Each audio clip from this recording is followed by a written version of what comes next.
be mine? Could you be mine? I have always wanted to have a neighbor just like you. I've always wanted to live in a neighborhood with you. You have to look at his output on television, and it was singularly honest. And I think you'd easily dismiss it because it wasn't an honesty that mattered to you and me. It was an honesty that mattered to extremely young people who did not know how the world worked. He just wanted to make little kids, little human beings, feel safe, even if they didn't have all the answers or couldn't understand all the answers. I think what I learned, was that you can somehow choose, you can choose an authentic life. There's nobody in media, there's nobody in television, there's nobody in the consciousness of anybody who was born after 1956, which is when I was born, that didn't already have an understanding, as well as I think an opinion of Mr. Rogers. Who I play in the film is a journalist for Esquire magazine, loosely based, sometimes very much based on a Esquire article that appeared back in the 90s, written by Tom Juno, when he followed Fred Rogers for a number of days and was kind of, I don't like to say converted, but kind of came to understand what Fred stood for. As a kind of hard-hitting, skeptical, at times pessimistic journalist, I think Fred showed him that the glass was definitely half full. One of the greatest takeaways for me is that he really treated children in a very mature way, and so what he sought to do was give them the tools in order to deal with their own evolution, which I think serves society. If you help them at that stage, then the hope is they'll turn into good humans. It's not just about being nice to one another. I think it's about making an effort to do that and understand other people, and hopefully that leads to a better coexistence. I used to watch Mr. Rogers, so I knew everything about his TV show. Not much about the man himself, but everything about the TV show. This is somebody whose life we can explore and who made a powerful impact and lived his life in the same way. Do you know what I'm saying? So there was an integrity there that, we really cherish these days. I wanted to work with Mari. I wanted to work with Tom Hanks and Matthew Rhys and Chris Cooper. Was just phenomenal. Like, to be amongst these, to be amongst this cast and this director, that was powerful enough. I think he stood for compassion and understanding. I really do feel like that. Yeah, for the grace to allow people to be and get to know themselves and to change and to learn.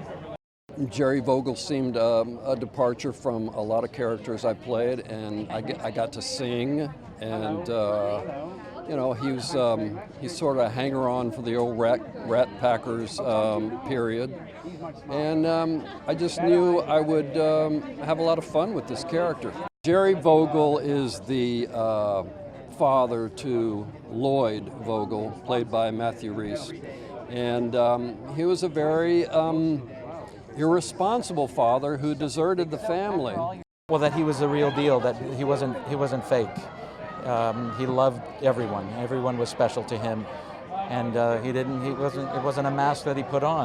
This movie and the story that Lloyd goes through proves that he is who he is.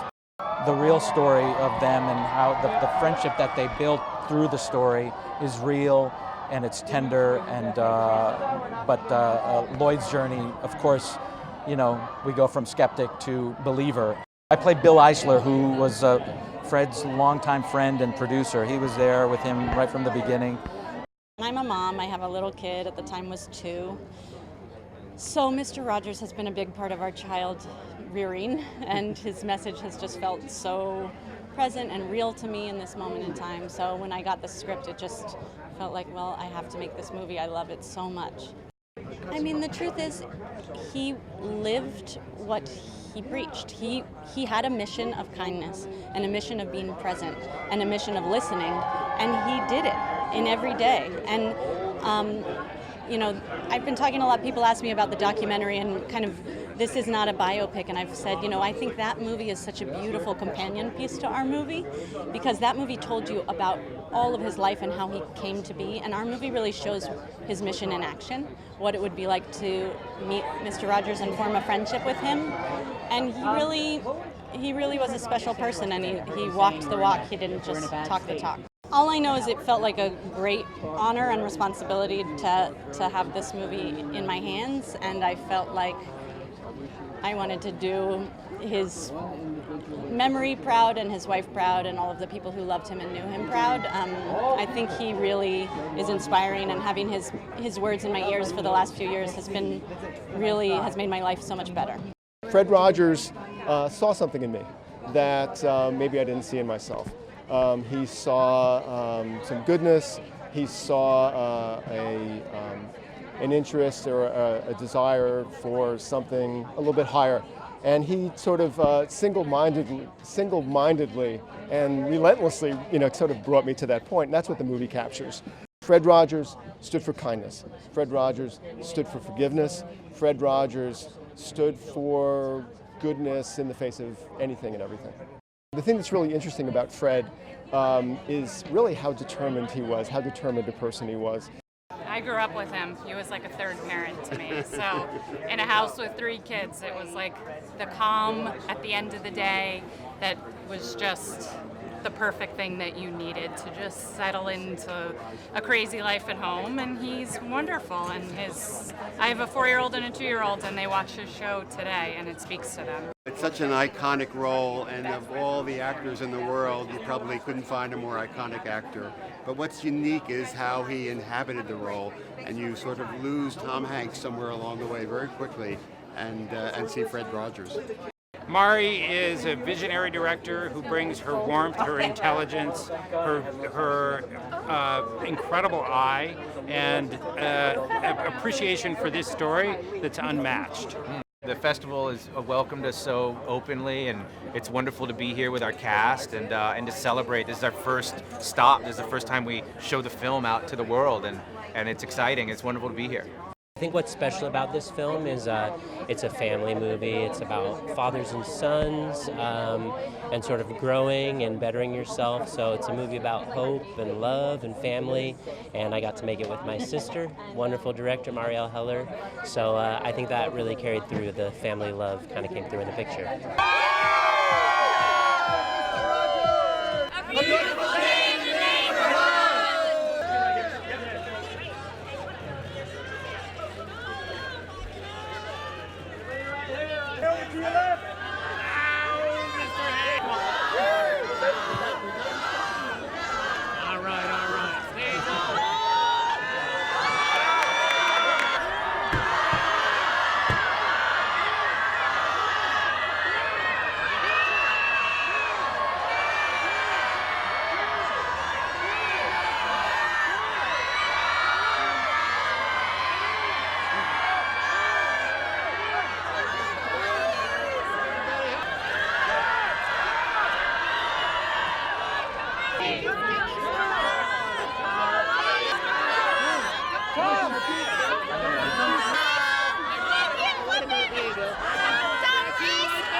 Matthew, here, please. Thank you so much. Matthew, here, please.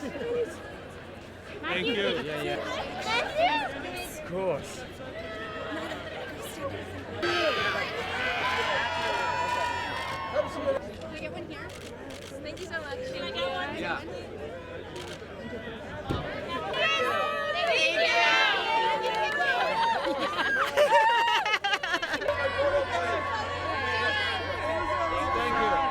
This is beautiful.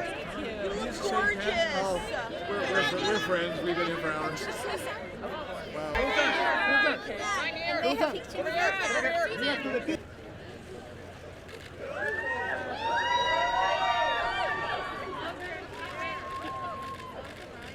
on your right.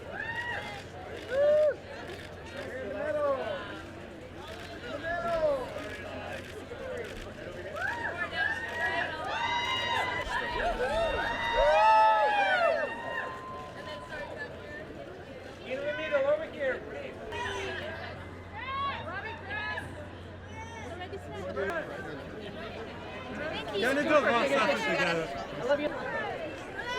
Rhys! Thank you.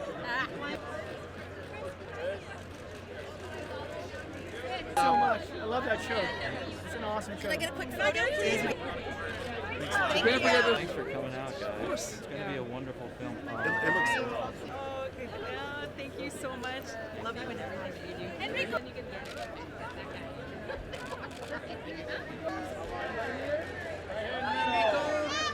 You guys want any 2 shots?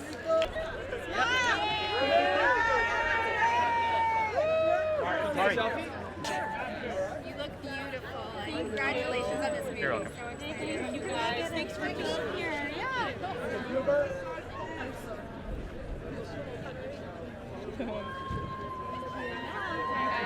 Yeah, heck yeah, man. Hey, let's do it right here, though. Thank you so much. Thank you. Guys, we're here. We're here.